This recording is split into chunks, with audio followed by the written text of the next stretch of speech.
Hey,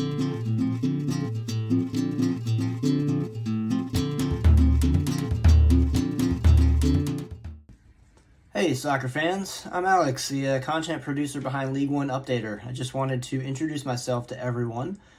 I live in the Richmond area. I hold season tickets to the Richmond Kickers. I moved here in 2019 after years in the DC area where I was a longtime DC United supporter group member. Not gonna lie, I got into the USL after moving here. The thought of driving back up to DC exhausts me, and City Stadium is only 12 minutes away from my house, and it's way more affordable anyway. I am one of those American soccer fans who never had an overseas club. I grew up on a farm with no cable, no satellite, and I did not have internet until I was 17 years old.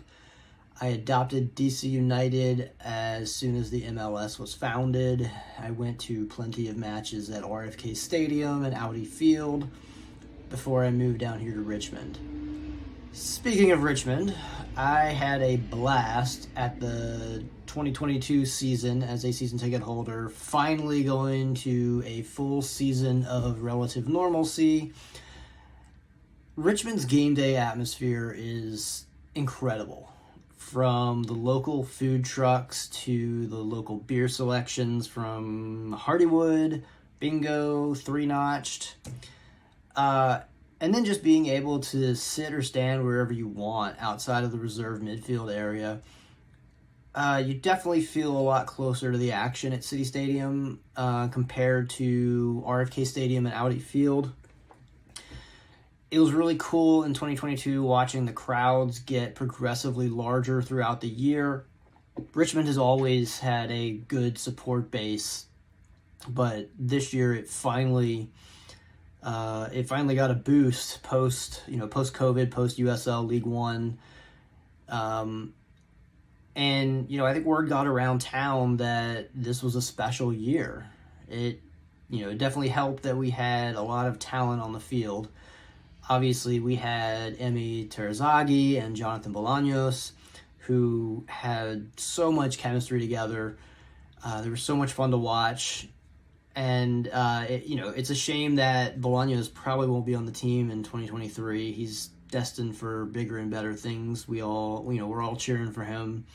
I hope he lands somewhere above this league. The 2022 squad also went beyond Emi and Bolaños. In particular, Ethan Bryant was someone very special to watch in the midfield. Even my non-soccer people who sometimes came with me to the matches notice his play, which you don't really see that when you take somebody to see MLS. My partner who never really went to soccer games before, loves hockey, but never got really into soccer, started coming with me to some of the matches, and she loved watching him. She called him affectionately the kid. She was pretty disappointed when they announced his transfer, but also happy for him like everybody else. We know he's going to do great things at Sporting KC and their organization, and we're very happy for him. Another big highlight of the Richmond season was when we hosted MLS side Charlotte FC for the US Open Cup. We got destroyed 5-1, but Richmond packed out City Stadium that night. It was the biggest crowd we had seen all season to that point, and the biggest since joining USL League One also to that point.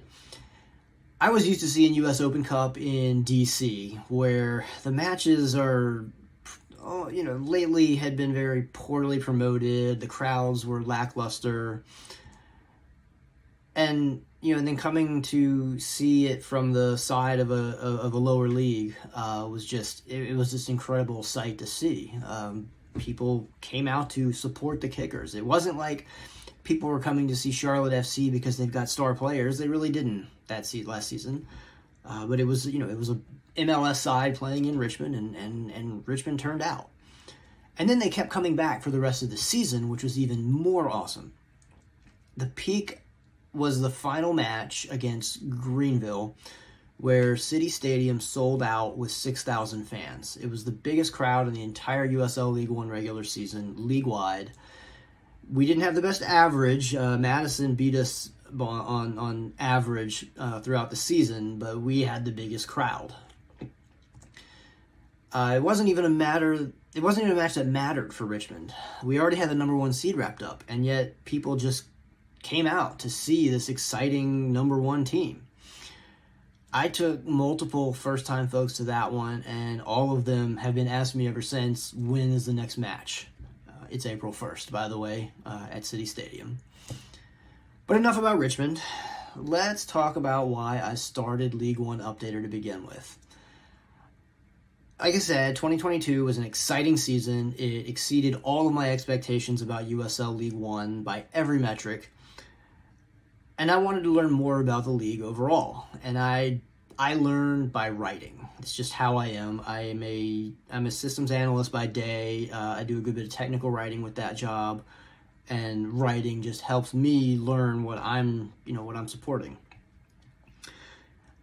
I noticed that the mainstream coverage of the league was lackluster at best, even locally.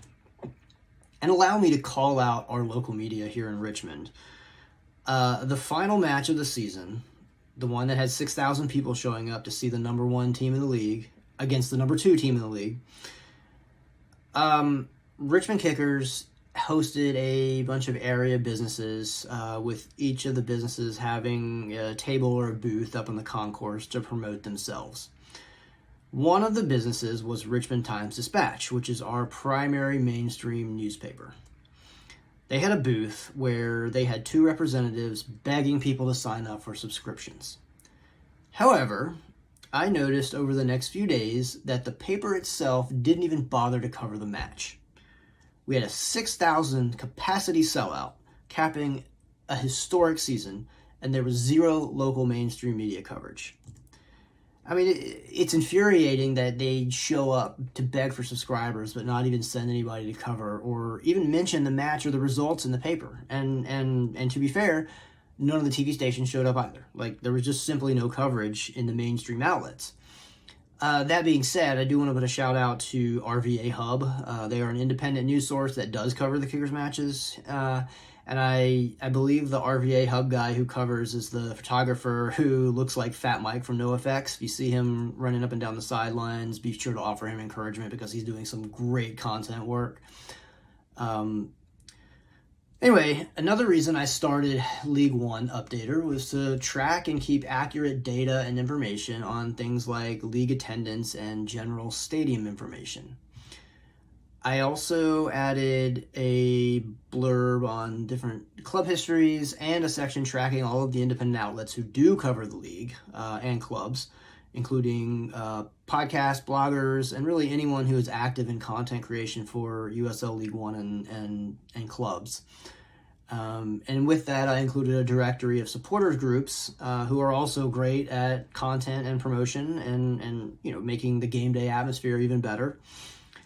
And it's been fun finding out all of these resources and these creators and supporters of the league. My goal with the website is to promote the league, and I want its clubs to be successful, but at the same time, I strive to provide independent coverage, and there's definitely a market for that.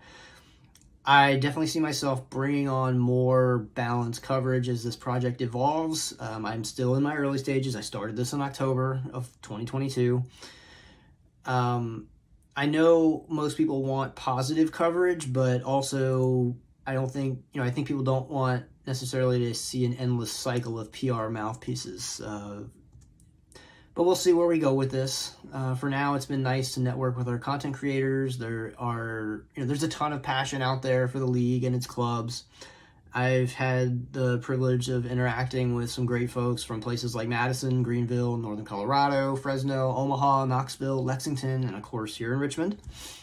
Omaha and Madison especially seem to have a large contingent of passionate content creators and supporters. So yeah, shout out to all those guys and gals.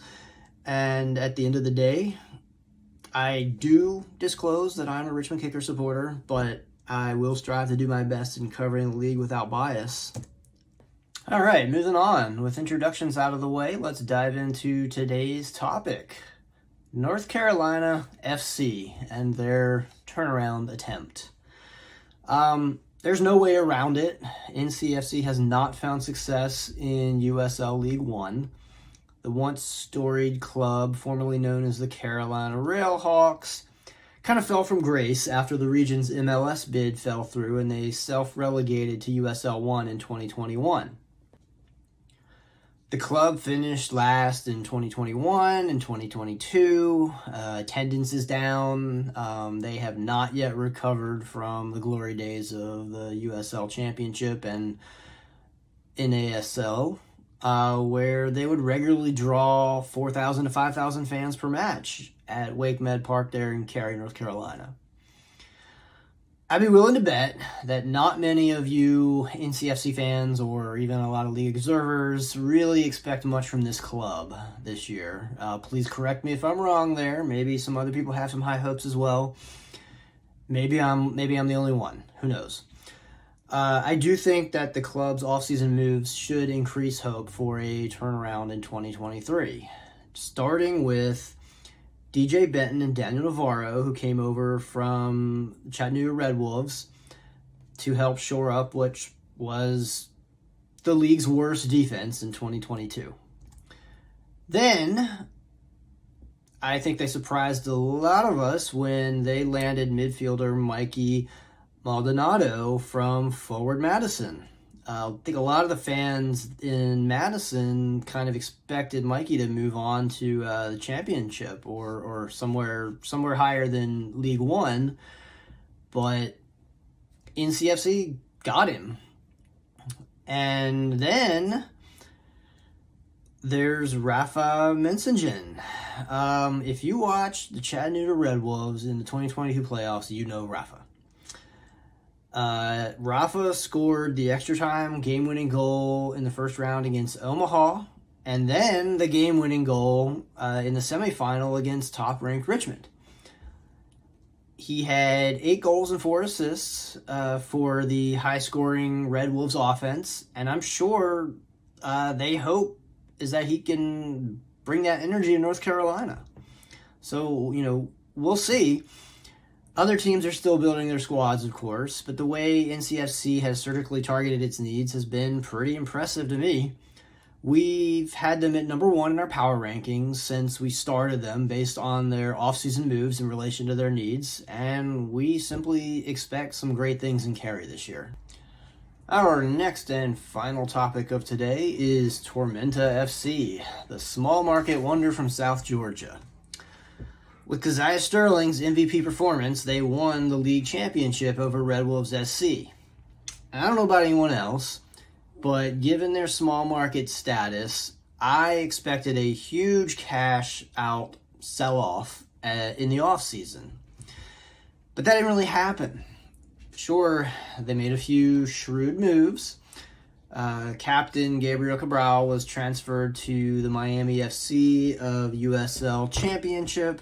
Joshua Phelps was transferred back home to a club in Melbourne in Australia. But for the most part, the rest of the core is still here. I've heard club owner Darren Van Tassel give an interview on his outlook, and he seems to be all in it to win it, rather than buy and sell. We all know this is a business and not a charity, but it can definitely hurt fan engagement when players are constantly in and out. A small market like Statesboro definitely needs engagement. The good news is, in 2023, they will have their first full season in Tormenta Stadium, one of the few club-specific stadiums in the league. Looks like a great place. I think they're still adding on some more to it, but it looks like it's going to be a great place. Holds 5,000 people. They also have Keziah Sterling, fresh off a season where he was second to Emi Terazaghi in the Golden Boot race. He was an absolute monster in the playoffs. Sterling's story is pretty interesting too. Here we have a Tottenham product who struggled for years to find a place in England, but then he comes over to USL League One in 2022 and immediately dominates. He is signed to a multi-year contract, ensuring that for now the club is building around him. They want to make him a star in South Georgia, which is honestly, that's what the league and the clubs need, is that kind of star power, that homegrown, well, not homegrown because he's not even from the United States, but he's someone who blew up in South Georgia. And adding on to this, the club was able to retain the services of head coach Ian Cameron, despite some pretty strong rumors linking him to USL Championship. That gives the club some much-needed stability. So it's going to be interesting to see if Tormenta FC can grow its attendance with a full year in their own stadium. Last year, they averaged around 1,000 per match, but their stadium, like I said, holds 5,000.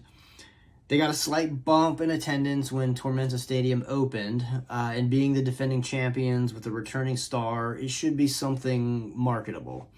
But it's a small market. Statesboro, I believe, has about 80,000 people, and is just far enough away from Savannah to kind of make it inconvenient for fans from Savannah.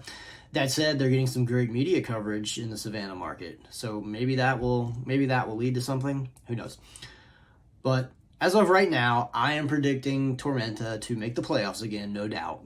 Depending on what they add on, and if Sterling shows that he is not a one-and-done flash, I could see them finishing on top of the table this year. There, yeah. I said it. Well, that's all for us today. Thank you for giving us a shot. We have some good ideas coming up in the near future. We might be discussing Richmond's revival, Forward Madison's turnaround attempt, Union Omaha's outlook, being that they're kind of on that precipice where they could go either directions.